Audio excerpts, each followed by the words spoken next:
கண்டிப்பாக கலந்து கொள்வோம். என்ன போன ஒரு வீக் மட்டுமே கிளாஸ் கிடைக்காம போயிடுச்சு போல் நினைக்கிறேன். இனி உங்களுக்கு அதே ஆர்டரில் டைம் டேபிள் ஆர்டரில் கிளாஸஸ் நடந்து கொண்டு தான் இருக்கும். இதுவரைக்கும் நாங்கள் இலக்கிய வரலாறு 2 பகுதிகள் பார்த்துருக்கிறோம் பிள்ளைகள். ஸோ ஒரு சிலருக்கு இன்னும் எக்ஸஸ் கொடுத்துருக்க மாட்டேன்னு நினைக்கிறேன். அவங்க கொஞ்சம் மெசேஜஸை போட்டு விடுங்க, குரூப்பில் மெசேஜ் ஒன்று போட்டு விடுங்க பிள்ளைகள். யாருக்கு இன்னும் வெப்சைட்டோட எக்ஸஸ் கிடைக்கல என்று சொல்லி பெய்ட் குரூப்பில் போட்டு விடுங்க. நான் உங்களுக்கு இன்றைக்கு எக்ஸஸ் பண்ணி விடுறேன். யாருடைய மெயில் ஒன்று அனுப்பியிருந்தாங்க, எனக்கு இந்த வீக் ஃபுல்லாகவே கொஞ்சம் பிஸினால் செஞ்சு கொள்ள முடியலை.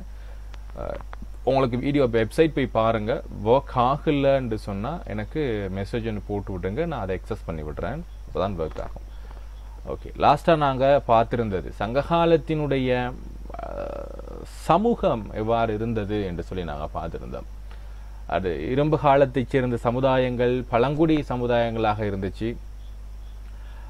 ஏன்னா குடித்தலைமையின் கீழ் ஒன்றுபட்டு வாழ்ந்திருந்தன. சங்ககால சமூகம் பழங்குடி குலத்தலைமை தான் எங்களுக்கு கூடுதலாக இருந்துச்சு. அது சேர சோழ பாண்டியனுடைய அரசாட்சி முறையில் அங்கே இருக்கக்கூடிய சமூக நிலை எப்படி இருந்துச்சு நாங்கள் வேறு வேற பார்க்கணும். சமூகம் எப்படி இருந்துச்சு, அடுத்து அரசியல் நிலை எவ்வாறு இருந்தது, அங்கே இருக்கக்கூடிய பெண்களினுடைய நிலை எவ்வாறு இருந்தது என்பதை பற்றி நாங்கள் ஆராயணும்.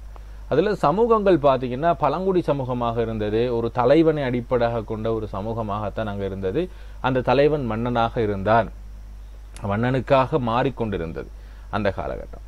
அடுத்து சமுதாய பிரிவுகள் பார்த்திங்கன்னா இப்படி இருந்தாங்க. சங்ககால தமிழர்களை நாங்கள் பாணர்கள், பரதவர், எயினர், உழவர், காணவர், வேடுவர், மறவர் போன்ற குழுக்கள் குலம் அடிப்படையிலாக சமுதாயங்களாக எங்கே பிரிக்கப்பட்டிருந்தாங்க. ஏன்னா அது ஒவ்வொரு நிலத்தில் வாழக்கூடியவங்களா இருக்கட்டும் அல்லது ஒவ்வொரு தொழில்முறை அடிப்படையிலையும் எங்களுக்கு என்ன செய்கிறாங்க, அங்கே வாழ்ந்த மக்கள் அவருடைய மக்கள் வாழ்க்கை முறை அங்கே பிரிக்கப்பட்டிருந்துச்சு. கூடுதலாக யார் பெரிய ஆளாக இருந்தாங்கன்னா முதல் சங்க காலத்தில் பார்த்தீங்கன்னா அரசர்களும் குலத்தலைவர்கள், அங்கே இருந்த மந்திரிகள் அவங்க ஒரு உயர் சாதிகளாக இருந்தாங்க. அதுக்கு பின் சங்கமறிவிய காலத்தில் ஆரம்பமாகின்ற பொழுது அந்தணர்கள், ஏன்னா பூசை செய்யக்கூடியவங்க ரெண்டாவது அவங்க தான் இருந்தாங்க. ஆனால் கூடுதலாக நீங்கள் பார்த்தீங்கன்னா சங்கமறிவிய காலத்தினுடைய ஆரம்பத்தில் ஒரு பலம் வாய்ந்த ஒரு குடும்பத்தினர்களாக அவர்கள் அங்கே இருந்தாங்க. எங்களுடைய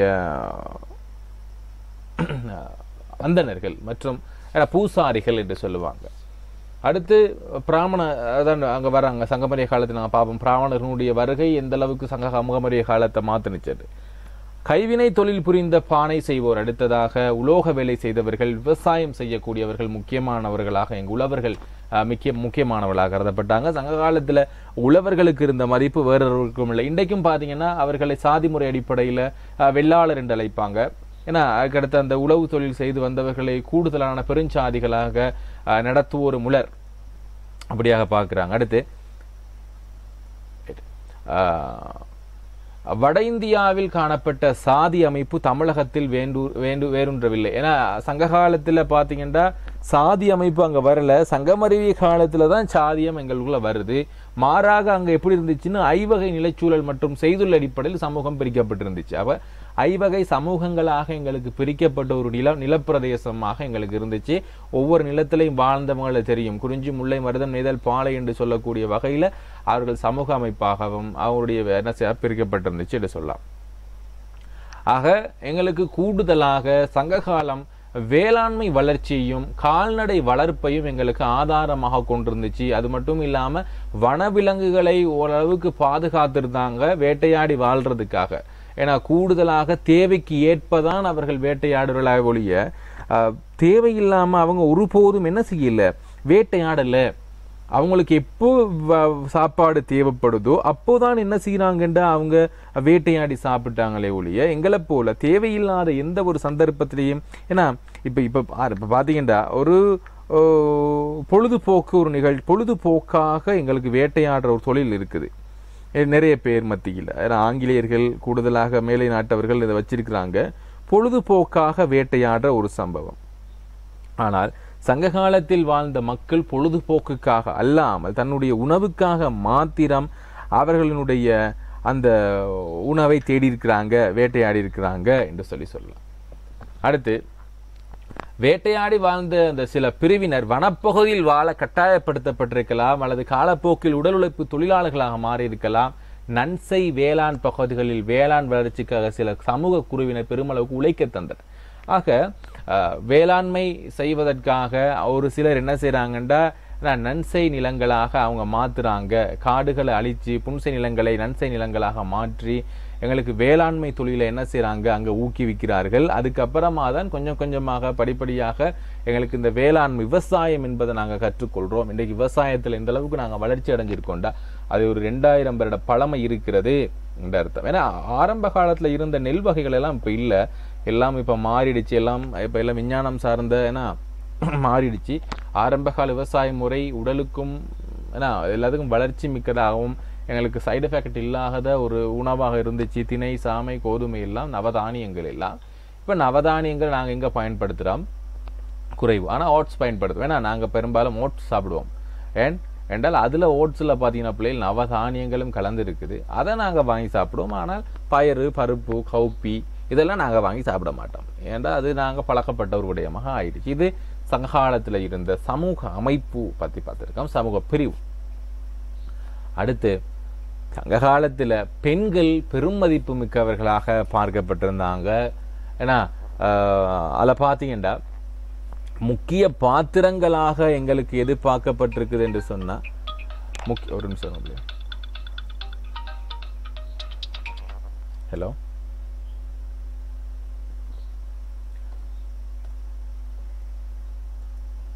ஓகே. முக்கிய கதாபாத்திரங்களாக எங்களுக்கு எது பார்க்கப்பட்டிருக்குதுன்னா பெண்கள், அதாவது தாய், தலைவி, செவிலித்தாய், தோழி என்று சொல்ல பற்பல இடங்கள்ல மகளிர் குறித்த செய்திகள் வந்து கொண்டே இருக்கும். ஏன்னா காதலி, ஆகவே இப்படியாக பெண்கள் குறித்த பார்வை சங்க காலத்துல கூடுதலா இருந்திருக்கு. அடுத்து பாலர் குலப்பெண்கள், பாணர் குலப்பெண்கள், அடுத்து நாட்டார் மகளிர் என்று சொல்றவங்க, பெண்பால் புலவர்கள், அரச மகளிர் குறித்து ஐவகை நிலப்பகுதியிலையும் எங்களுக்கு இது சொல்லப்பட்டிருக்குது. வெண்ணி என்ற ஊரை சார்ந்த வெண்ணிக்குரத்தியர் பெண்பால் புலவராக கண்டறியப்படுகிறார். ஆகவே இது சங்ககாலத்தில் இருந்த பெண்களுக்கான பெருமதிப்பு சொல்லப்பட்டிருக்கு. அதுவும் ஒரு சில பெண்கள் தான், ஏனையவர்கள் அடிமைகளாக பார்க்கப்பட்டுதான். உண்மை வரலாறு எடுத்தார், அது வேற. ஆனால் நாங்கள் மகளிர் சம்பந்தமா சொல்ல வேண்டியதான் இருக்கும். இங்க மகளிர் திணைப்புலம் காத்தல் குறித்தும், உமணர்கள் குல மகளிர் உப்பு விற்றது குறித்தும் சங்க செயல். அது மட்டும் இல்லாம பாலை நிலத்தில வாழக்கூடிய பெண்கள் தலைவனோட உடன்போக்கு சென்று தானும் பொருட்களை கொள்ளையடித்து வந்தது பற்றியும் என்ன செய்யப்பட்டிருக்கு என்று சொன்னா சொல்லப்பட்டிருக்குது. ஆகவே பெண்கள் குறித்து நிறைய விடயங்கள் என்ன செய்யப்பட்டிருக்கு, பேசப்பட்டிருக்கு என்று சொல்லலாம். இதன் மூலம் பெண்கள் முதல்நிலை உற்பத்தியில் ஈடுபட்டது அறியலாம். தங்களுக்கு சாப்பாடு சம்பந்தமான விடயங்கள்லையும் அவங்க அண்டைக்கும் உழைச்சிருக்கிறாங்க, வீடுகளில் தங்காம என்று சொல்லி இதை நாங்கள் பார்க்கக்கூடியதாக இருக்குது. பெண்கள் தன் கணவரோடு உயிர் துறந்த முன் வந்தது அக்கால இலக்கியங்கள் சொல்லப்படு. உடன் போதல் மற்றும் உடன்கட்ட ஏறுதல் ஆக 2 விடயங்கள். கணவன் போர்க்களத்திலே இறந்து இருக்கின்ற பொழுது தானும் அந்த அவனோடு சேர்ந்து இறக்குறாங்க, அவங்களோடு தொழிலுக்கு போறாங்க. கணவன் மீது கொண்ட காதல் அவங்களுக்கு பெரிதாக அந்த இடத்துல காட்டப்பட்டிருக்கு. ஆகவே சங்க இலக்கியங்கள் எங்களுக்கு பெரும்பாலாக பெண்கள் குறித்த நிகழ்வுகளை, சம்பவங்களை, அவங்க குறித்த விடயங்களை எங்களுக்கு எடுத்து எம்பி இருக்கிறது என்று கூறலாம். இது பெண்கள் குறித்த விடயம். அடுத்ததாக நாங்க பொருளாதாரம் சம்பந்தமா பார்க்கணும். ஸோ சங்ககாலத்தில் இருந்த அரசியல் பார்த்தோம். சங்ககாலத்தினுடைய அரசியல் சேர சோழ பாண்டியர்கள், முடிவுடை மூவேந்தர்கள் மற்றும் குறுநில மன்னர்கள் வாழ்ந்தாங்க. ஆகவே அது முழுமையாக அங்கப்பா. சமூக அமைப்பு பார்த்தீங்கன்னா ஐவகை நிலங்களாக பிரிக்கப்பட்டிருந்துச்சு. சாதி அடிப்படையில் அப்பதான் ஆரம்பமாகுது. உயர்தொழில் குடிகளாக அரசர்கள் இருந்தாங்க. அடுத்து அந்தணர்கள் அப்படியாக பிரிக்கப்பட்டன. பூசாரிகள் என்று சொல்லக்கூடியவங்களாக எங்களுக்கு பிரிக்கப்பட்டிருந்தாங்க. இது அடுத்து பொருளாதாரம் பெண்கள் சம்பந்தமாக பார்த்தோம். பெண்கள் எப்படி பார்க்கப்படுத்த. அடுத்து பொருளாதாரம் சம்பந்தமா நாங்க பார்க்கிறப்ப திணை கோட்பாடு விளக்குவது போலவே சங்க பொருளாதாரம் பல வகைப்பட்டதாக இருந்தது. கால்நடை வளர்ப்பு, வேளாண்மை, வாணிகம், பணப்பரிமாற்றம், வேட்டையாடுதல், மீன் பிடித்தல், உப்பு விளைத்தல், ஏன்னா வெளிநாட்டு வியாபாரம், வெளிநாடுகளோடு கொண்டிருந்த தொடர்புகள், இதெல்லாமே எங்களுக்கு பொருளாதார சம்பந்தமான விடயங்கள் சொல்லப்பட்டிருக்குது. அவ்வளவுதான். இதை கொஞ்சம் பார்த்துக்கொள்ளுங்க. தேவைப்பட்ட பொருளாதாரம் சம்பந்தமாக தேவைப்பட்டா கொஞ்சம் நாங்கள் எழுதலாம் இந்த விஷயத்தை. ஒன்று முக்கியதாக எங்களுக்கு வேளாண்மை ஒன்று, நெல் ஒரு இடத்துல பதியப்பட்டுச்சு, திணை. அடுத்து 2வது விலங்கு வளர்ப்பு. வேளாண்மைங்கிறப்ப 2 விவசாயம் உண்டு, இன்னொன்று விலங்கு வளர்ப்பும். ஆகவே விலங்கு வளர்ப்பும் எங்களுக்கு பார்க்கப்பட்டிருக்குது. கூடுதலாக குறிஞ்சி, முல்லை போன்ற இடங்கள் எல்லாம் விலங்கு வளர்த்திருக்கிறாங்க. அடுத்து மருதத்திணையில் கூடுதலாக மாடுகள் எருமைகள் இருந்ததாக சொல்லப்பட்டிருக்குது. இதெல்லாம் அடுத்து இரண்டாவது விஷயம் வேளாண்மை உற்பத்தி சம்பந்தமா நாங்க பார்க்க வேண்டியிருக்கு. சங்ககால மக்களினுடைய உயிர் வாழ்க்கை தேவைகள் என்று அப்ப இதுவரைக்கும் பிள்ளைகள் நீங்க காலங்கள் எப்படி படிச்சிருக்கீங்கன்னு எனக்கு தெரியாது. ஸோ இந்த அடிப்படையில் யாராவது ஸ்கூல்ஸ்ல படிச்சிருக்கீங்களா? பொருளாதார அடிப்படையில் சமூக அடிப்படையில் யாராவது ஸ்கூல்ல படிச்சிருந்தா கொஞ்சம் ஆன்சர் பண்ணுங்க பிள்ளைகள். இந்த அடிப்படையில் யாராவது பார்த்துருக்கீங்களா?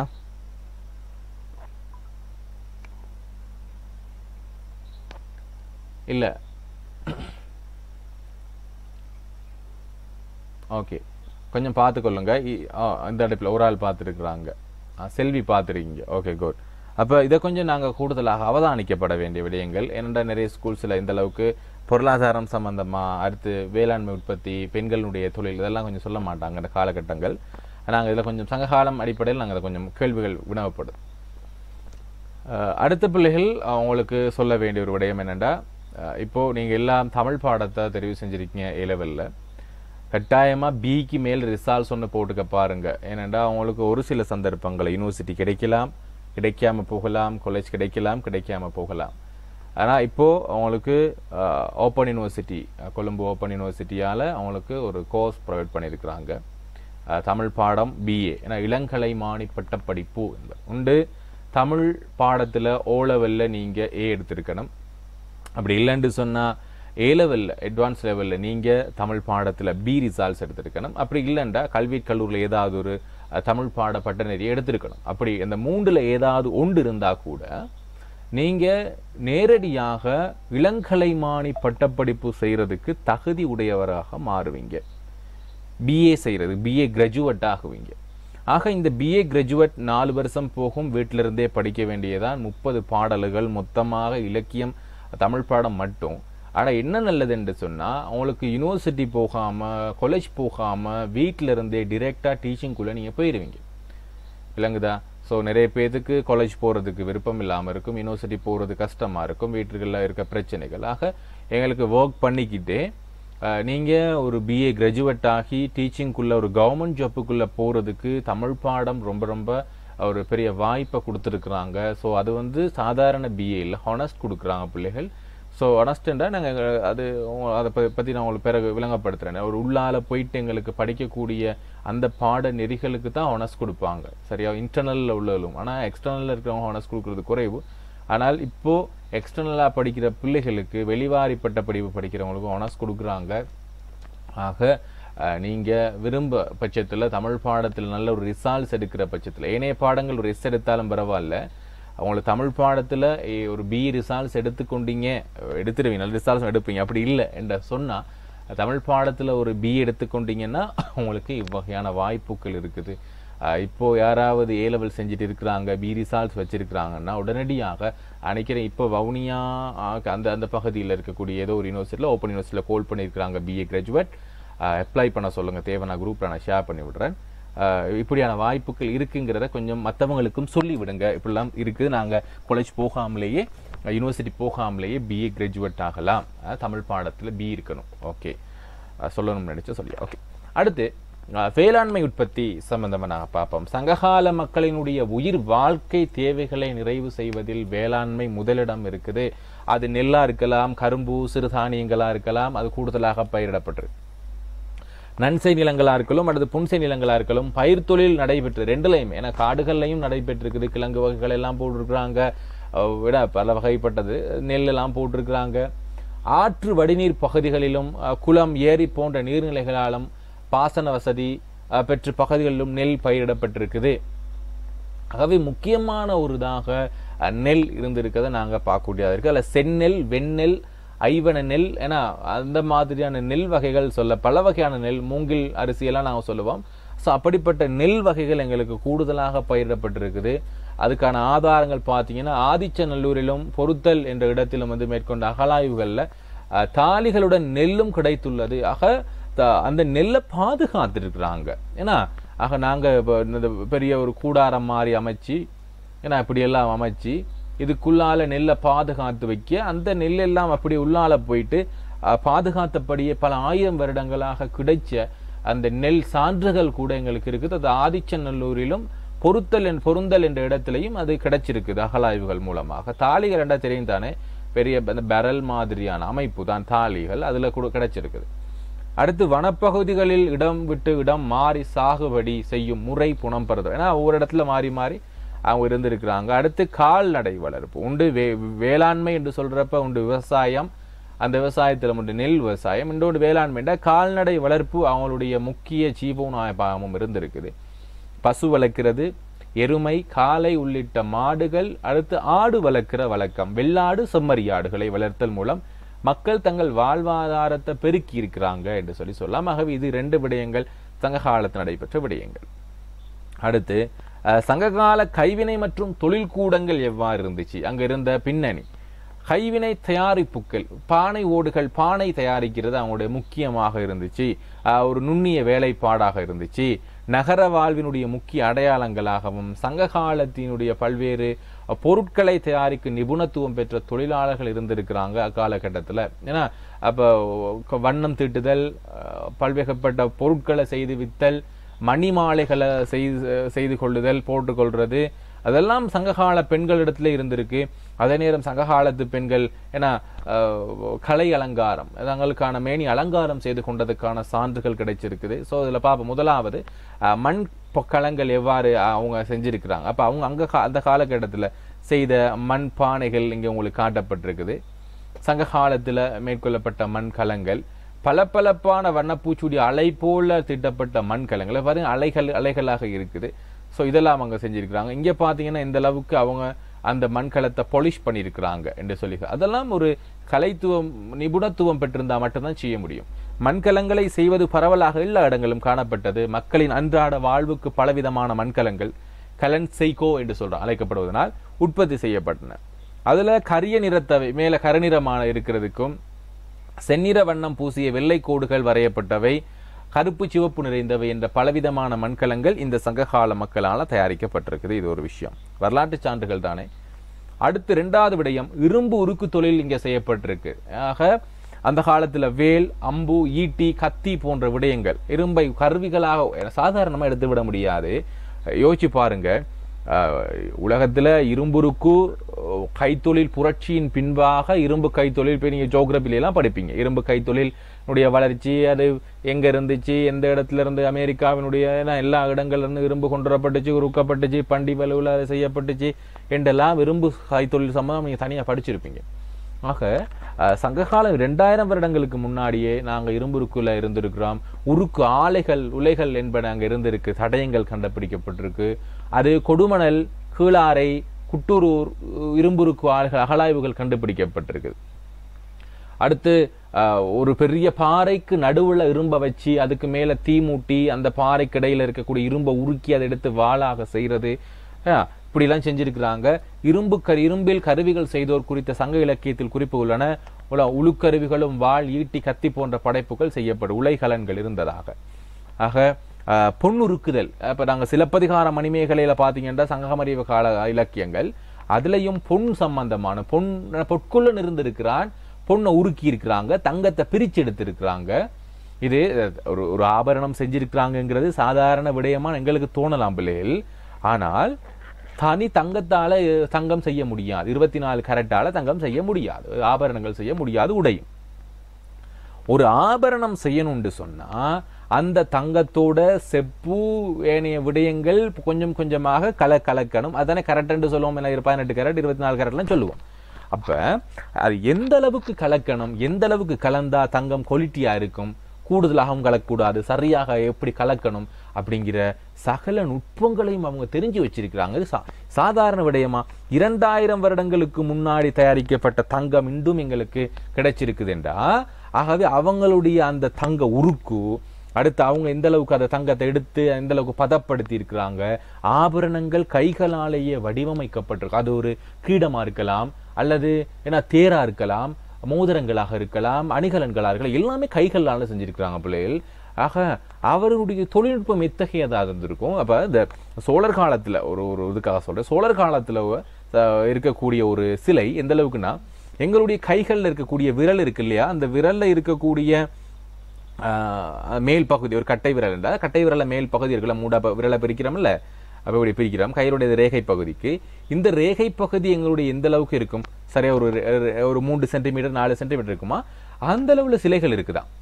யோசிச்சு பாருங்க. 4 சென்டிமீட்டர் அளவுல அல்லது 3 சென்டிமீட்டர் அளவுல ஒரு சிலை இருக்குது என்று சொன்னா அந்த சிலையை எப்படி செய்யறது? சாதாரண அளவு எந்த அளவுக்கான ஒரு உளி வேணும்? குண்டூசி அளவுக்கான உளி ஒன்று வேணும். ஆக அந்த உளி உங்களுக்கு வளையாத உண்டா இருந்திருக்கணும். அந்த ஊசியை அந்த குண்டூசி அளவிலான அந்த அந்த உளியை அடிக்கிறதுக்கு எந்த அளவுக்கான ஒரு சுத்தியல் இருந்திருக்கணும். சாதாரண கண்களால் அதை பார்த்து செதுக்க முடியாது. ஆகவே அவங்க லென்ஸ் கட்டாயமாக பயன்படுத்தி இருக்கணும். ஆக இப்படி அந்த ஒரு விடயத்தை பார்க்குறப்ப எங்களுக்கு இது சாதாரணமாக தோணலாம். ஆக எப்படி அதை வடிவமைச்சிருப்பாங்க? 2வது, பாறைகளை குடஞ்சி பாறைகளுக்குள்ளால பல கோயில் கட்டுமானங்கள் கட்டப்பட்டிருக்குது, தமிழர் கோயில்கள். ஸோ ஏதோ ஒரு கோயில், எந்த கோயில் என்று தெரியல, இப்படி ஒரு விமான பகுதி, விமானம் என்றால் அந்த கோயிலுடைய விமான பகுதி இப்படி இருக்குது. இதில் இங்கே ஒரு புறா விளங்குதா பிள்ளைகள்? இது ஒரு பாறை, ஃபுல்லாகவே ஒரு பாறை. இந்த பாறையில் இங்கே ஒரு புறா இருக்குது. ஆக இந்த புறாவை செதுக்கிறதுக்கு இவ்வளோ பெரிய பாறையில் இவ்வளோ பெரிய துண்டை வெட்டி எடுத்திருக்கணும். சாதாரணமாக ஒரு 10 அடி ஒரு பாறை, இந்த 10 அடி பகுதியை அவங்க குடஞ்சி எடுத்து தான் இந்த புறாவை வடிவமைச்சிருக்கணும். ஏன்னா இந்த புறா இந்த கல்லோடே ஜாயிண்டாக இருக்கக்கூடிய ஒரு புறா. ஆக இவ்வளோ பெரிய பகுதிகளை சாதாரண கைகளால் உளிகளாலேயே அடித்து சிதைச்சு இல்லாமல் செய்து அந்த புறாவை வடிவமைச்சிருக்காங்க. அந்த புறாவில் சின்ன அந்த சொண்டு உடஞ்சிருந்தா கூட அந்த பாறை முழுவதும் முடிஞ்சு சரி, அவ்வளோதான், செய்ய முடியாது. ஆக எப்படியான அவங்களுடைய அந்த திறன் எவ்வாறு இருந்திருக்கிறது என்று சொல்லி நாங்கள் பார்க்குறோம். உண்டு இதன் மூலமாக, இரும்புருக்கு மூலமாக உண்டு விஷயம். 2வது, கல்லில் செய்த அணிகலன்கள், பலவிதமான அணிகலன்கள் இருந்திருக்குது. பூக்களையும் இலை தலைகளையும் சூடிக்கொண்டதுடன் சுட்ட களிமண், உலோகம் ஆகியவற்றிலும் அணிகலன்கள் செய்து அணிந்துள்ளனர். செல்வந்தர்கள் செப்பு, தங்கம், வெள்ளி போன்ற உலகம் செய்த நகைகளை நவமணிகளையும் பதித்து அழகுபடுத்தினர். ரத்தினம், மாணிக்கம் எல்லாம் நவமணிகளையும் எடுத்து ஆபரணம் செஞ்சிருக்கிறாங்க. இங்கே அவங்களுக்கு காட்டப்பட்டிருக்கிற தங்க ஆபரணங்கள் பார்த்தீங்கன்னா உங்களுக்கு தங்கத்தாலான அணிகலன்களை சங்ககால மகளிர் பரவலாக அணிஞ்சிருக்கிறாங்கிறது தெளிப்பட்டிருக்கோம். ரோமானியர்கள் நாணயங்களை கொண்டும் நகைகள் செய்யப்பட்டிருக்கிறது. ரோமானிய நாணயங்களை கொண்டு நகைகள் செஞ்சிருக்கிறாங்க. கேரளத்தில் பட்டணத்தில் பொன்னை உருக்கும் உலைகள் இருந்ததுக்கான சான்றுகள் கிடைத்திருக்கின்றன. பெருங்கற்காலத்தை சேர்ந்த அகழாய்வுகளான சுத்துக்கேணி, ஆதிச்சநல்லூர், கொடுமணல் ஆகிய இடங்களில் அரிக்கமேடு, கீழடி, பட்டணம் ஆகிய பழங்கால நகரங்களிலும் தங்க அணிகலன்கள். இப்போ கடைசியாக நாங்கள் பார்த்தது கீழடி. இப்போ கீழடி பற்றி நீங்கள் கேள்விப்பட்டிருப்பேன் பிள்ளைகள். அகழாய்வுகள் மேற்கொள்ளப்பட்டு ஒரு 3-4 வருடங்கள் 5 வருடங்களுக்குள்ள தான் இருக்கும். அவ்வளவு அகழாய்வுகள் கிடைச்சிருக்கு, எங்களுக்கு அவ்வளவு ஆதாரங்கள் கிடைச்சிருக்கு. முக்கியமான இடங்கள் பார்த்தீங்கன்னா கொடுமணல், அரிக்கமேடு மற்றும் ஆதிச்சநல்லூர். இந்த 4 இடங்கள் முக்கியமானது. ஆதிச்சநல்லூர், கொடுமணல், அரிக்கமேடு, கீழடி, இந்த 4 இடங்கள் எங்களுக்கு சங்ககாலத்தினுடைய ஆபரணங்கள் அல்லது சங்ககால பொருட்கள் கிடைத்த மிக முக்கியமான ஆதாரம். இங்கே பாருங்க, சங்ககாலத்தை சேர்ந்த செம்மணிகள் எப்படி இருக்குது, அடுத்து பொறி வேலைப்பாடு சங்ககால செம்மணிகள் எவ்வாறு இருக்கிறது, அடுத்து தங்க கோடாடி வடிவ வகை, எப்படி தங்க கோடாலி ஒன்று இருந்திருக்குன்னு பாருங்க, தங்கத்தாலேயே கோடாடி செஞ்சிருக்கிறாங்க. அடுத்து தங்கத்தாலான தொங்கல் அணி, அடுத்து நம்ம அந்த பொருந்தல்னு சொல்றது காதுகளுக்கு போடுறது. அடுத்து பார்த்தீங்கன்னா தங்கத்தால் அணிகலன் அப்படி கிடைச்சிருக்கு, வளையல்கள், தோடு, அது என்னன்னு தெரியல சரியா. அதாவது இப்படியாக தங்கத்தாலான வேலைப்பாடுகள் சங்க காலத்தில் நடந்திருக்குது என்பதை நாங்கள் இதன் மூலமாக அறிஞ்சு கொள்றோம். அடுத்து கண்ணாடி மணிகளை செய்கின்ற முறை அக்கால அறிந்திருந்தன சிலிக்கா. அப்போ உங்களுக்கு தெரிஞ்சிருக்கும், சிலிக்கா என்று சொல்லக்கூடிய ஒரு வகை மணலால தான் கண்ணாடிகள் செய்யப்படுது. ஏன்னா இப்போ ஜோகிரபியில் நீங்கள் படிச்சிருப்பீங்க பிள்ளைகள், இலங்கையிலையும் சிலிக்கா மணல் காணப்படுவதாக சொல்கிறாங்க. ஒரு சில பகுதிகளில் மட்டும், அது ஏதோ மன்னார் பகுதின்னு நினைக்கிறேன், சிலிக்கா காணப்படுது. அந்த சிலிக்கா மணலை எடுத்து கொண்டு போய் தான் பிள்ளைகள் கண்ணாடிகள் எல்லாம் செய்கிறாங்க. இது யாருக்காவது தெரியுமா? கேள்விப்பட்டிருக்கீங்களா? சிலிக்கா மணலில் தான் கண்ணாடி செய்கிறாங்கன்னு யாராவது கேள்விப்பட்டிருக்கீங்களா இது முன்னாடி?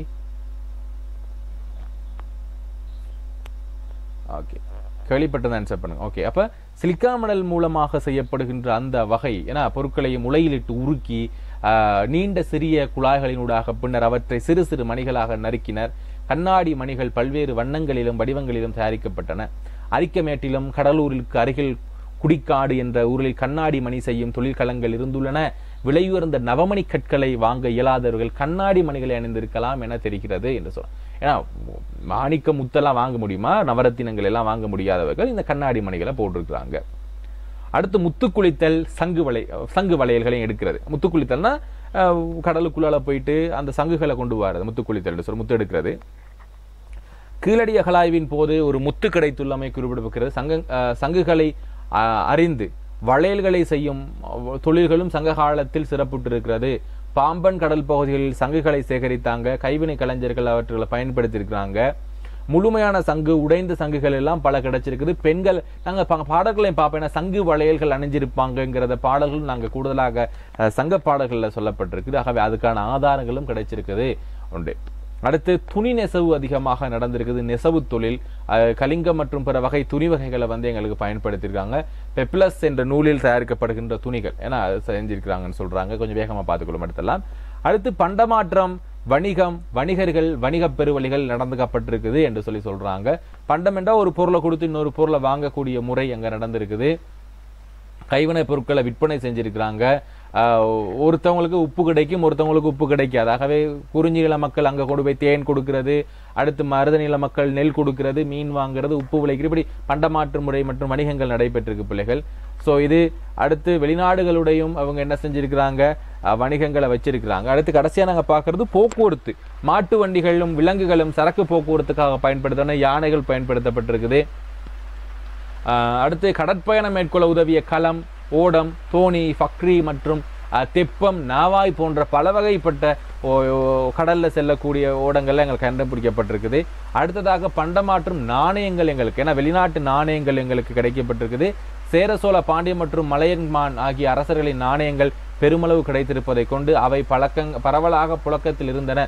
யோசிச்சு பாருங்க, 3000 ஆண்டுகளுக்கு முன்னாடி பணப்புழக்கம் இருந்திருக்குங்கிறது எவ்வளவு பெரிய விஷயம். ஏன்னா ஆகவே எங்களுடைய தமிழ் மக்களிடத்திலே பணப்புழக்கம் என்பது இருந்திருக்குது, அவர்கள் அதை பயன்படுத்தியிருக்காங்கிறத நாங்கள் படிக்கக்கூடியதாக இருந்துச்சு. ஓகே, இவ்வளவுதான் பிள்ளைகள் உங்களுக்கு சங்க காலத்தில் காணப்பட்ட அரசியல், சமூக, பொருளாதார விடயங்கள். ஓகே, அடுத்து இன்றைக்கு நாங்கள் கூடுதலாக பார்க்கறது அன்பின் ஐந்திணை என்று சொல்லக்கூடிய விடயங்களை கொஞ்சம் பார்த்துக்கொள்வோம். ஸோ ஒவ்வொரு விடயத்துக்கும் எங்களுக்கு என்னென்ன ஒழுக்கங்கள் பேணப்பட்டுச்சு, இன்னும் தெளிவான டியூட்டர் நான் கொஞ்சம் உங்களுக்கு அனுப்பி விடுறேன். இப்போ முதலாவது ஐந்திணைகள் பற்றியும் அங்கு இருந்த ஒழுக்கங்கள் பற்றியும் பேசப்படுகிறது தான் இந்த அன்பின் ஐந்திணை என்று சொல்லக்கூடிய விடயங்கள். புணர்தல், பிரிதல், இரங்கல், இருத்தல், ஊடல் எனும் 5 அன்பின் ஐந்திணை என்று சிறப்பித்து கூறப்பட்ட தூய காதல் ஒழுக்கங்கள் ஆகும். அது இல்லாமல் கைக்கிளை பெருந்திணை என்று சொல்லக்கூடிய விடயங்கள். இவை உலக வழக்கில் எல்லா நில மக்களிடையேயும் காணப்பட்ட ஒழுக்கங்கள் எனினும் குறிஞ்சி முதலிய ஐவகை நிலங்களில் வாழ்ந்த மக்களுள் எந்நில மக்களுக்கு எவ்வழக்கம் சிறந்ததோ அந்த இது. ஏன்னா இப்போ எங்களுக்கு சங்ககால பாடல்கள் ஆங்காங்கு தோற்றம் பெற்றிருந்தன. நான் சொன்னேன் 2500க்கும் மேற்பட்ட சங்க புலவர்கள் வாழ்ந்திருக்கிறாங்க.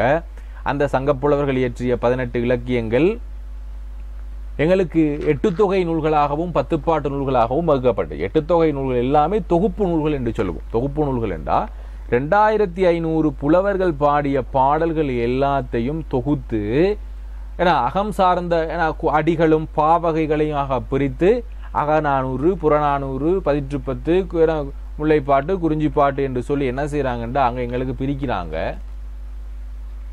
இது எல்லாமே தொகுப்பு பாடல்கள், 8 தொகை பாடல். 10 பாட்டு பாடல்கள் ஃபுல்லா பார்த்தீங்கன்னு சொன்னா தொகுப்பு பாடல் இல்லாம தனி நபர்களால் பாடப்பட்ட திருமுருகாற்றுப்படை, பெருணராற்றுப்படை, பெரும்பானாற்றுப்படை, சிறும்பானாற்றுப்படை என்று சொல்லி எங்களுக்கு தொகுப்பு பாடல்கள் இல்லாம தனிப்பாடல்களாக அமைஞ்சிருக்கிறது. ஏன்னா அவர் தனியா ஒருத்தர் பாடினர்.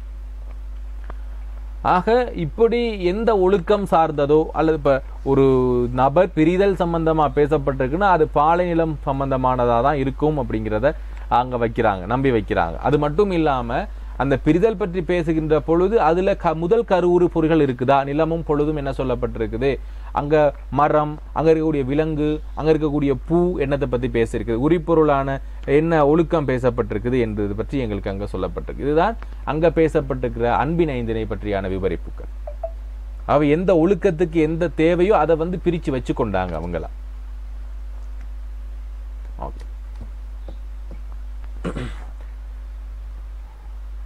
அம்முறை பற்றி குறிஞ்சி நிலத்து புணர்தல், பாலத்துக்கு பிரிதல், முல்லைக்கு இருத்தல், மருதத்துக்கு ஊடல், நெய்தலுக்கு இரங்கல் என்று சிறப்பாக உரிய ஒழுக்கங்கள் இரங்கல் என்று சிறப்பான ஒழுக்கங்களாக செயல்கள் அமைந்தன. மேற்கூறியவாறு ஐவகை காதல் ஒழுக்கங்களும் தத்தமக்குரியனவாக கூறப்பட நிலங்களில் வராது உலக வழக்கு நோக்கி சிறுபான்மை மயங்கி வருவதும் உண்டு. அப்படின்டா ஒரு சில சந்தர்ப்பத்தில் பிரிதல் சம்பந்தமா முல்லை நிலத்திலையும் பேசப்பட்டிருக்குது. ஏன்னா முல்லை நிலம் சம்பந்தமான காடு சார்ந்த இடமும் சம்பந்தமான முதல் கரு உறுப்புகள் பேசப்படுகின்ற பொழுது அங்கேயும் பிரிதல் பேசப்பட்டிருக்கும். புணர்தல் குறிஞ்சியில மட்டும்தான் நடந்திருக்குமா? இல்ல, பாலை நிலத்திலையும் புணர்தல் நடந்திருக்கும், மருத நிலத்திலையும் புணர்தல் நடந்திருக்கும், எல்லா நிலங்களையும் புணர்தல் நடந்திருக்கும், எல்லா நிலங்களையும் பிரிதல் நடந்திருக்கும், எல்லாத்திலையும் இரங்கல் இருந்திருக்கும், எல்லாத்திலையும் இருத்தலும் இருந்திருக்கும்.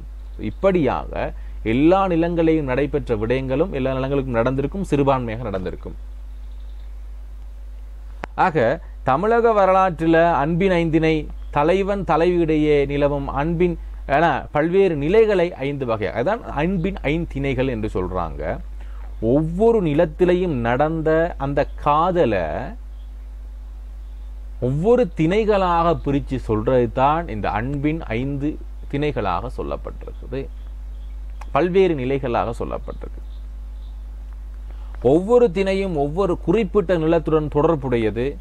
அந்த நிலத்தின் இயல்புகள், மக்களினுடைய வாழ்க்கை முறை ஆகியவற்றை அந்த திணையின் ஒழுக்கத்தை நிர்ணயிக்கின்றன. ஏனென்றா இப்ப புணர்தல் என்று சொன்னா குறிஞ்சி நில மக்களுடைய வேட்டையாடுதல், திணைப்புலம் காத்தல் ஆகிய அவங்களுடைய தொழில், அவங்களுடைய வாழ்க்கை முறை, அது சார்ந்ததான் நாங்கள் புணர்தல்னு சொல்றோம்.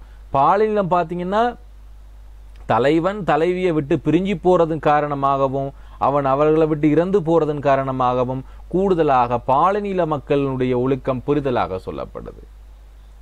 முல்லை எப்பொழுதுமே அந்த தலைவி தலைவனுக்காக காத்து கொண்டே இருப்பதன் காரணமாக இருத்தல், தலைவி எப்பொழுதுமே காதலனுக்கு இறங்கி கொண்டிருப்பதனால் அங்க இரங்கல் போன்ற விடயங்கள் எங்களுக்கு அங்க பேசப்பட்டிருக்குது. இது ஓகே, இதுதான் பிள்ளைகள் அந்த அன்பின் 5 திணைக்கான அறிமுகம். இப்போ நாங்க ஒவ்வொரு திணைகளாக நாங்கள் ஏற்கனவே நிறைய விஷயங்கள் பார்த்துருக்கிறோம். நான் சுருக்கமாக இங்கே கொடுத்துருக்கிறேன்.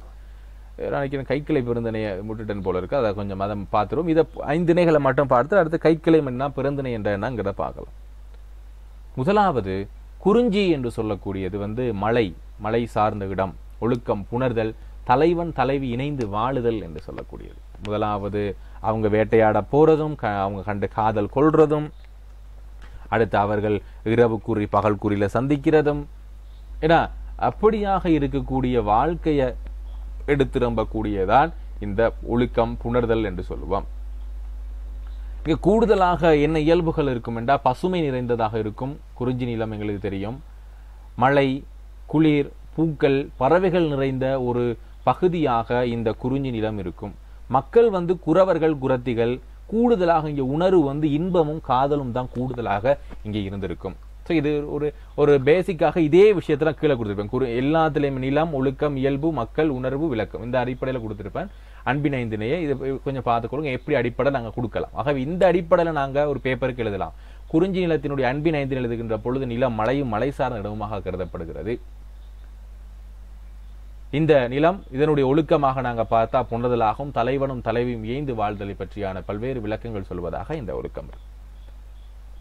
இப்படியாக நாங்கள் எழுதுறதுக்கு ஈஸியா இருக்கணுங்கிறதுக்காக நான் சொல்லிருக்கேன். விளக்கம் பார்த்தீங்கன்னா குறிஞ்சி நிலம் மலையும் மலை சார்ந்த இடமும், பசுமையான மலைகள், அருவிகள், பூக்கள் நிறைந்த இடமாக இருக்கும். இங்கு வாழும் மக்கள் இயற்கையோடு இணைந்து வாழ்கின்றனர். தலைவன் தலைவி இங்கு இணைந்து வாழ்வதால் புணர்ச்சி எனும் ஒழுக்கம் முதன்மையாக படுத்தப்படுகிறது. ஏன்னா ஆகவே இது ஒரு நோமலான உங்களுக்கு விளக்கமா இருக்கும். இன்னும் கூடுதலான விடயங்கள் நாங்கள் உங்களுக்கு டியூட்ல நான் இன்னும் கொஞ்சம் டைப் பண்ணிருக்கு பிள்ளைகள், டைப் பண்ணிட்டு உங்களுக்கு தெளிவாக அனுப்பும். இது ஒரு எக்ஸாம்பிளுக்காக நான் கொடுத்துருக்கிற விஷயம். ஒரு விடையாக எப்படி வரும், அன்பின் 5 திணை பற்றி விளக்குகிறப்ப நாங்கள் வினா விடையில உங்களுக்கு இதெல்லாம் தருவேன். எப்படி வினா எழுதணுங்கிறத நான் உங்களுக்கு அதை ஃபுல்லாக டைப் பண்ணி கொண்டிருக்கிறேன். அதை முடிச்சுட்டு உங்களுக்கு நான் அனுப்பி விடுறேன். இது நாங்கள் அன்பின் 5 திணை பற்றியான விளக்கங்களை பார்த்துக்கொள்றதுக்கு மட்டும். அடுத்து நிலம், முல்லை நிலம் சம்பந்தமானது. காடு சார்ந்த இடமும், ஒழுக்கம் பார்த்தீங்கன்னா இருத்தல், பிரிந்திருத்தாலும் மனதில் நினைத்தல், பிரிந்திருந்தாலும் மனதில் எப்பவும் நினைத்து கொண்டிருக்கிறனால அது இருத்தல் என்று சொல்லப்பட்டிருக்குது. இயல்புகள், இங்கே காடுகள் இருக்கும், வனவிலங்குகள், அவங்களுடைய வாழ்க்கை முறை, ஆயர்களினுடைய வாழ்க்கை. இங்க இருக்கக்கூடிய மக்கள் ஆயர்கள், ஆயிகள் என்று சொல்லுவாங்க. அடுத்து உணர்வுகள் எப்பவுமே ஏக்கமாகவும் பிரிவுச்சுவை மிகுந்ததாகவும் ஆகின பாடல்கள் இங்கே சொல்லப்பட்டிருக்கும். விளக்கம் பார்த்தீங்கன்னா முல்லை நில காடுகள் நிறைந்த இடமாகும். ஆயர்கள் இங்கு தங்கள் கால்நடைகளை மேய்க்கின்றனர். தலைவன் தலைவி பிரிந்திருந்தாலும் ஒருவரை ஒருவர் இணைத்து இயங்கும் நிலை இங்கு முதன்மைப்படுத்தப்பட்டிருக்குது. எப்பயுமே தலைவன் என்ன செய்வான், என்னுடைய தலைவி எப்பொழுதும் காத்து கொண்டிருப்பா, நான் வேகமா போகணும் என்று சொல்லி அவனை நினைச்சு கொண்டே இருப்பான், இயங்கி கொண்டிருப்பான். அதே மாதிரி தலைவி என்ன நினைப்பா, அடடா கார்காலத்துல வாரென்று சொல்ல போன என்னுடைய தலைவன் இன்னும் வரல, நான் அவனுக்காக காத்திருக்கிறேன், நீங்க எல்லாமே ஏளனம் செய்கிறாங்கங்கிற மாதிரி அங்க பார்த்திருப்போம். ஆகவே இது முழு நிலத்தில் இருக்கக்கூடிய விஷயங்கள். கூடுதலாக நான் ஓகே, அடுத்து நாங்க பார்க்கிறது மருத நிலம் சம்பந்தமான திணை. எப்படிப்பட்டது? நிலம் வயலும் வயல் சார்ந்த இடமும். ஒழுக்கம் பார்த்தீங்கன்னா ஊடல், தலைவன் தலைவி இடையே ஏற்படுகின்ற மனக்கசப்பு இங்கே சொல்லப்பட்டிருக்கும். ஏன்னா தலைவன் என்ன செஞ்சிருவாருன்னா பரத்தையரை நோக்கி போயிடுவார். ஆகவே அவர் மீது கொள்ளுகின்ற ஒரு பொய் கோபமாகத்தான் இங்கே அமைஞ்சிருக்கும். இயல்புகள் பார்த்தீங்கன்னா வயல்கள், நெல், உழவன், அவருடைய வாழ்க்கை முறை சம்பந்தமாக இங்கே சொல்லப்பட்டிருக்கும். மக்கள் உழவர்கள்னு சொல்லுவாங்க. உணர்வு கோபம், பொறாமை உண்டு. தலைவிக்கு பரத்தை மேல பொறாமை, இல்லாத பரத்தைக்கு தலைவி மீது பொறாமை. இந்த 2 விஷயம் சொல்லப்பட்டிருக்கும் இங்க. விளக்கம்: மருத நிலம் வயல்கள் நிறைந்த இடமாகவும் உழவர்கள் இங்கு விவசாயம் செய்கின்றனர். தலைவன் தலைவிடையே ஏற்படும் சிறு சிறு தகராறுகள் இங்கு முதன்மைப்படுத்தப்படுகின்றது. அவை பிள்ளைகள், இது நான் முழுமையாக உங்களுக்கு ஃபர்ஸ்ட் கிளாஸ்ல அறிமுகப்படுத்தியிருக்கிறேன்.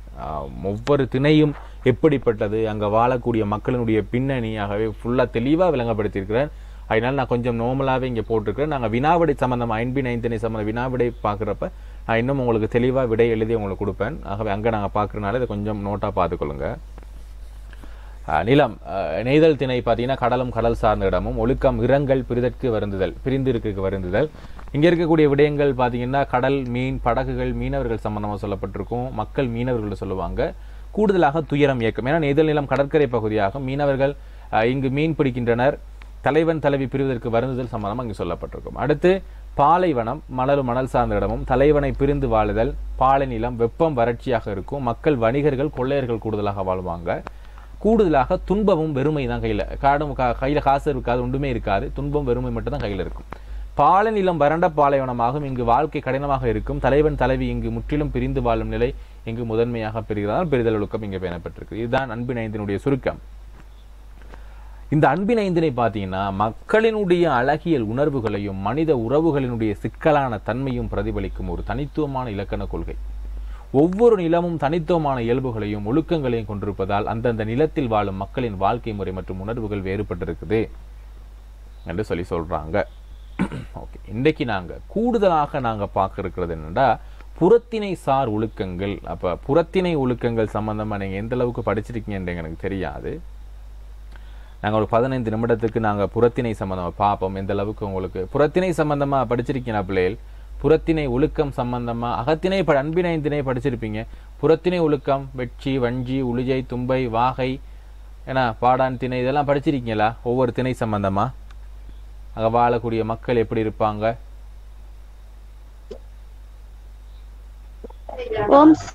Okay okay okay. அப்போ நாங்கள் கொஞ்சம் பார்க்கலாம். சங்க இலக்கியம் தமிழரின் வாழ்வியலை வெவ்வேறு கோணங்களிலிருந்து பதிவு செய்கிறது. இதில் புறத்திணை என்பது தனித்துவமான இடம் பெறுகிறது. அகத்திணை தலைவன் தலைவி இடையான அன்பை பாடும் போது, புறத்திணை மன்னர்களுடைய வீரை, கொடையாளிகள் போன்றவற்றின் செயல்களை, சமுதாய நிகழ்வுகளையும் பாடியிருக்கிறது. புறம் என்றால் வெளி. புறத்திணை என்றால் என்ன? புறம் என்றால் வெளி, அதாவது அகத்திணை போல உள்ளத்தை பற்றி பாடாமல் வெளி உலக நிலைகளை பற்றி பாடும் இலக்கிய பிரிவே புறத்திணை. இது சமுதாய வாழ்வு, அரசியல், போர், வீரம், கொடை பற்றி என்ன செஞ்சிருக்கு பாடப்படும் ஒரு பகுதி. புறத்திணையின் ஒழுக்கங்கள் பற்றி நாங்க பார்க்கிறப்ப பல்வேறு ஒழுக்கங்கள் உள்ளன. இவற்றில் முக்கியமானவை மட்டும் நாங்க பார்க்கிறோம். முதலாவது வெட்சி, கரந்தை, வஞ்சி, உளிஜை, காஞ்சி, பாடான், பொதுவியல், கைக்கிணை, பெருந்திணை என்று சொல்லக்கூடிய விடயங்கள் பற்றி நாங்க பார்க்கிறோம். ஆக முதலாவது பாருங்க, வெட்சி என்று சொல்ல முக்கியமான விடயத்தை மட்டும் நாங்கள் அறிமுகப்படுத்துகிறோம். வெட்சி இது குறிஞ்சி நில மக்கள் பிற நிலத்து மந்தைகளை களவில் கொண்டு போதல் காரணமாக ஏற்படுகின்ற பூசல், அதை பாடுறதுதான் வெட்சி. கரந்தைங்கிறது முல்லை நில மக்கள் தம் பகைவரை அடக்குவதன் பொருட்டு முல்லை நில எல்லை புறங்களுக்கு சென்று பாடி வீடு அமைத்து தங்கி இருப்பது கரந்தை ஒழுக்கம் என்று சொல்லப்பட்டுச்சு. வஞ்சிங்கிறது மருத நில போர் ஒழுக்கமாக சொல்லப்பட்டிருக்கும். உளிஜை அரண்களை முற்றுகையிடுவதும் அவற்றை கைப்பற்றுவதும். காஞ்சிங்கிறது செல்வம், இளமை, யாக்கை முதலியவற்றின் நிலையாமை பாடுவது. பாடான் திணை பாடப்படும் ஆண்மகனது ஒழுக்காறு. பொதுவியல் பொதுவான செய்திகளை பாடுதல், கைக்கிளை தோழியை பாடுதல், பெருந்திணை பெரியோரை பாடும். அங்கே கைக்கிளை பெருந்திணை வேற, இங்கே கைக்கிளை பெருந்திணை வேற. நாங்கள் அங்கே அது அகத்திணை ஒழுக்கம். ஆக நாங்கள் மு வரதராசனார் உடைய புத்தகத்திலிருந்து நாங்கள் அதை கொஞ்சம் பார்ப்போம், தெளிவாக நாங்கள் பார்த்து கொள்வோம். புறத்திணை இது அகத்திணை சம்பந்தமான சில விஷயங்கள். ஏன்னா பெரும்பாலும் கைக்கிளை புறத்தினை பார்த்துட்டதுக்கப்புறம் கைக்கிளை பெருந்தினை நாங்கள் அதை பார்த்துருவோம். கைக்கிளை பெருந்தினை பார்த்துருவோம், கைக்கிளை பார்த்துருவோம். ஏன்னா இது நோட் செஞ்சுப்படலை. இதுதான் பிள்ளைகள் தமிழ் இலக்கிய வரலாறு சம்பந்தமாக நாங்கள் படிக்கக்கூடிய முக்கியமான புத்தகங்கள். ஒன்று செல்வநாயகம் அவர்களுடைய தமிழ் இலக்கிய வரலாறு. ஸோ பேராதனை பல்கலை இவர் எழுதினார். இதை அடிப்படையாக கொண்டு தான் எல்லாரும் நோட் செய்வாங்க. நாங்கள் இதிலிருந்தே பார்த்தோம்னா எங்களுக்கு ரொம்ப ஈஸியாக இருக்கும். எழுதப்பட்டது முதல் பதிப்பு 1951. ரெண்டாவது நாங்கள் படிக்க வேண்டிய புத்தகம் பார்த்தீங்கன்னா இந்த மு வரதராசன், ஒன்று செல்வநாயகம் இல்லாட்டி மு வரதராசன் ஆகிய 2 இலக்கிய வரலாறு சம்பந்தமான புத்தகங்கள் எங்களுக்கு முக்கியமானது. இது பார்த்தீங்கன்னா தோற்றம் பெற்ற காலம், எழுதப்பட்ட காலம் சொல்லப்பட்டது 1972. முதல் புத்தகம் எங்களுக்கு இலக்கிய வரலாறு இவருடைய செல்வநாயகம் அவர்களோட புத்தகம், இரண்டாவது வரதராசன் அவரோட புத்தகம். நாங்கள் இதுல இருந்து தான் நோட்ஸ்கள் எல்லாம் பிரிச்செடுப்போம். அடுத்து எங்களுக்கு பாலசுப்பிரமணியம் என்று சொல்லிட்டு ஒருத்தர் இருக்கிறாரு. ஸோ இவரோட புத்தகம் எங்களுக்கு முக்கியமான, இது கொஞ்சம் அந்த அளவுக்கு இல்லை, முக்கியமான இதுதான். பட் பெரும்பாலாக இவருடைய புத்தகமும் நாங்கள் படிக்கிறோம். இலக்கிய வரலாறு இவரோட புத்தகம் 59ஆம் ஆண்டு காலப்பகுதியில் முதலாவது பதிப்பும் கடைசி 98வது பதிப்பில் வந்திருக்குது. இவரோட புத்தகம் எங்களுக்கு சிறப்பானதாக இருக்கும். ஏன்னா இது 3-4 புத்தகம் நான் வச்சிருக்கிறேன். இதில் இருந்து தான் நாங்கள் பிரிச்செடுப்போம். அடுத்து ஓகே இவ்வளோதான். இந்த 3 புத்தகங்களை வச்சு கொண்டோம்னா எங்களுக்கு ரொம்ப கிளியராக இருக்கும். தேவையான பிள்ளைகள் சொல்லுங்கள், அதை நான் போட்டு விடுறேன். ஆனால் இந்த புத்தகமெல்லாம் 180 MB எல்லாம் வரும், பெரிய பெரிய புத்தகங்களாக இருக்கும். கொஞ்சம் சைஸ் பெருசாக தான் சென்ட் பண்ணுறதுக்கு தேவையான பாப்போம், நாங்கள் டிரைவில் போட்டு சார் அனுப்புகிறோம். ஆக இதில் எங்களுக்கு ஒவ்வொரு காலம் சம்பந்தமாகவும் தெளிவாக இருக்கும். ஏனைய நோட்ஸ்களை நாங்கள் படிக்கிறதை விட இந்த புத்தகத்தில் உள்ளது எங்களுக்கு கிளியராக இருக்கும். இதில் உள்ளதை நான் உங்களுக்கு ரொம்ப கிளியராக பிரித்து தேவையான ஒவ்வொரு எழுத்துக்கள் உங்களுக்கு விளங்காது. இதில் ரொம்ப பிரித்து நான் உங்களுக்கு வகைப்படுத்துகிறேன். இதில் அன்பினைந்தினை கைக்கிளை பெருந்தினை மட்டும் நான் உங்களுக்கு கொஞ்சம் கூடுதலாக விளங்கப்படுத்திட்டு நான் உங்களுக்கு அதுக்கான நோட்ஸாக வேறையாக தரேன். மேற்கூறிய அந்த அன்பினைந்தினை பார்த்துருந்தோம். ஏன்னா ஒவ்வொரு ஒரு இதுலையும் நடக்கக்கூடிய விடயங்களில் நாங்கள் பார்த்துருந்தோம், மேற்கொள்ளும் பார்த்துருக்கிறோம். அது இல்லாத சில விடயங்கள் பற்றி பேசுகிற ஒழுக்கங்களை தான் நாங்கள் கைக்கிளை பெருந்தினை என்று ரெண்டாக வகைப்படுத்துகிறோம். கைக்கிளைங்கிறது பிள்ளைகள் ஒருதலை காமம் என்று சொல்லுவோம். கைக்கிளை என்றது ஒருதலை காமம். அது தலைவி தலைவன் இருவரும் யாருக்காவது ஒருத்தருக்கு வரலாம், தலைவனுக்கு வரலாம் இல்லாட்டி தலைவிக்கு வரலாம். அதை 3ஆக வகுத்து சொல்லுவாங்க. முதலாவது ஞாபகம் வச்சு கொள்ளுங்க, கைக்கிளையை 3ஆக வகைப்படுத்தும். உண்டு பருவம் மெய்யாத பேதையொருத்தியை கண்ட ஆடவன் ஒருவன் அவள் மேல் காதல் கொண்டு அவளை பற்றி பரவாரெல்லாம் சொல்லி இன்புறுவது 1வது.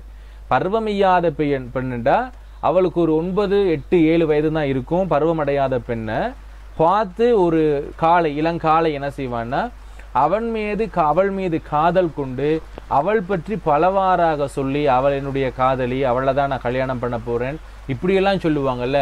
எப்படி சொல்றது அந்த பருவமெய்யாத பேதையுறுத்தியை கண்டு ஆடவன் ஒருவன் அவள் மேல் காதல் கொண்டு அவளை பற்றி பலவாறாக சொல்லி இன்புறுறது முதலாவது விஷயம்.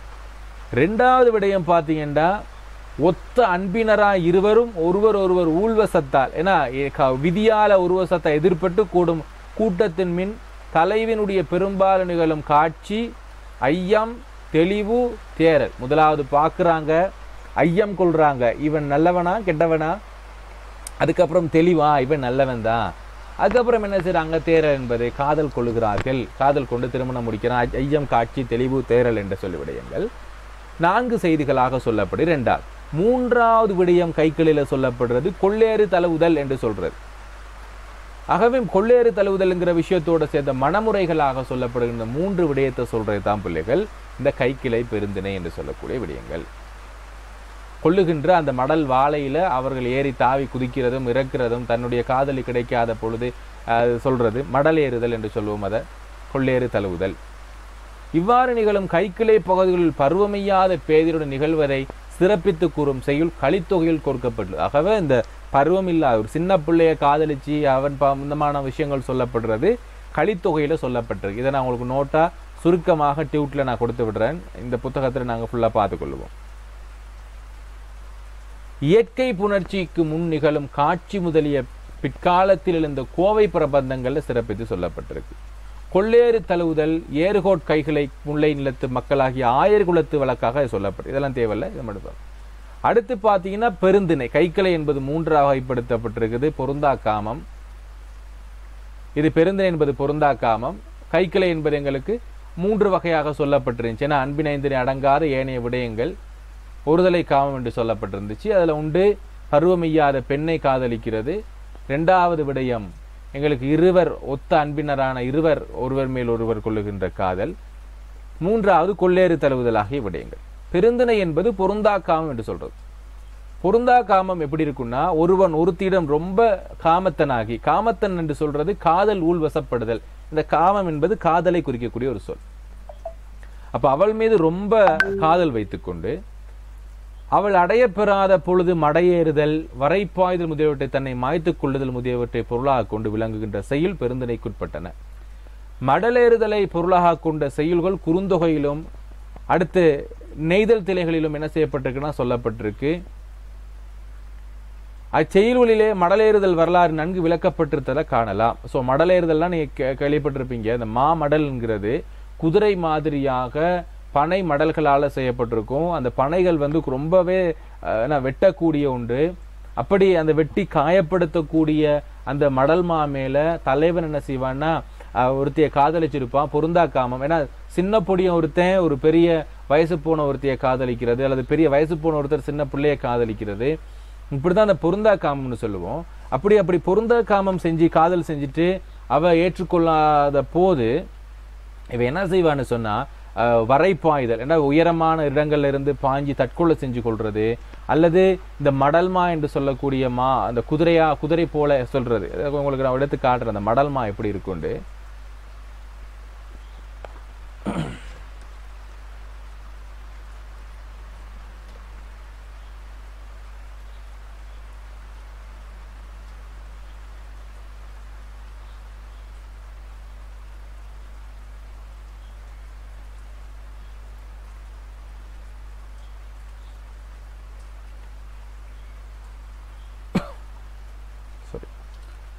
ஸோ இப்படி தான் இருக்கும் அந்த மடல்மா. இது வந்த ஒரு படத்தில் திரைப்படத்தில் அதில் குறுந்திரை படத்தில் சொல்லப்பட்டு இதான் மடல்மா என்று சொல்கிறது. அடுத்து இன்னொரு ஃபோட்டோ உங்களுக்கு காட்டுறேன்.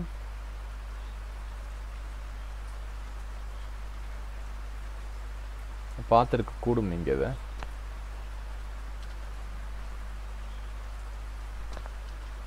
இது மடல்மா. ஏன்னா இந்த பனை இதனால் செய்யப்பட்டதை ஏறி தபார் கை காலெல்லாம் ரத்தம் வடியுது.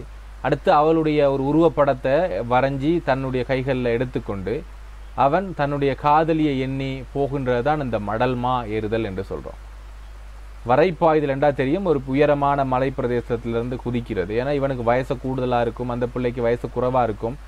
அப்படி பொருந்தா காமம் செய்கிறதுனால அவளும் ஏற்றுக்கொள்ள மாட்டா, அவங்களோட வீடுகளும் ஏற்றுக்கொள்ள மாட்டாங்க. இப்படியாக நடக்கும் முறை தான் இதை சொல்கிறோம். அப்போ இது சம்பந்தமான பெண்கள் மடலேறுவது கூறுவது பிற்கால வழக்கு. அதைவிட அடிமைக்குள்ளானவள் ஏவல் செய்வோரையும் தலைமகன்களாக வைத்து பாடப்பட்ட கைலித்தொகை பாடலும் சொல்லப்பட்டிருக்கு. இவ்வளவுதான் எங்களுக்கு அன்பின் ஐந்திணை கைக்கிளை பெருந்திணை சம்பந்தமானது. புறத்திணை சம்பந்தமாக நாங்கள் அறிமுகம் மட்டும் பார்த்துருக்கிறோம். ஸோ அதுக்கு கீழே ஒவ்வொரு நிலத்திலையும் எவ்வகையான புறத்திணை நிகழ்வுகள் நடந்துச்சு, எப்படி போர் செய்தார்கள், எதற்காக போர் செய்தார்கள் என்பது பற்றியான விபரத்தை நாங்கள் அடுத்த வகுப்புல பார்க்கலாம். அடுத்த வியாழக்கிழமை பார்ப்போம் பிள்ளைகள். ஸோ உங்களுக்கு இந்த வீடியோ ஒர்க் ஆகாதவங்க எனக்கு ஒரு மெசேஜ் ஒன்று போட்டுருங்க. இப்போவே நான் அந்த இப்போ உங்களுக்கு எக்ஸஸ் கொடுத்து விடுறேன் பிள்ளைகள். வேறு ஏதாவது கிளாஸ் சம்மந்தமாக கேட்குறக்கா பிள்ளைகள்? ஏதாவது டவுட்ஸ் இருக்குதா? நிசமா டவுட்ஸ் ஏதாவது இருக்குதா?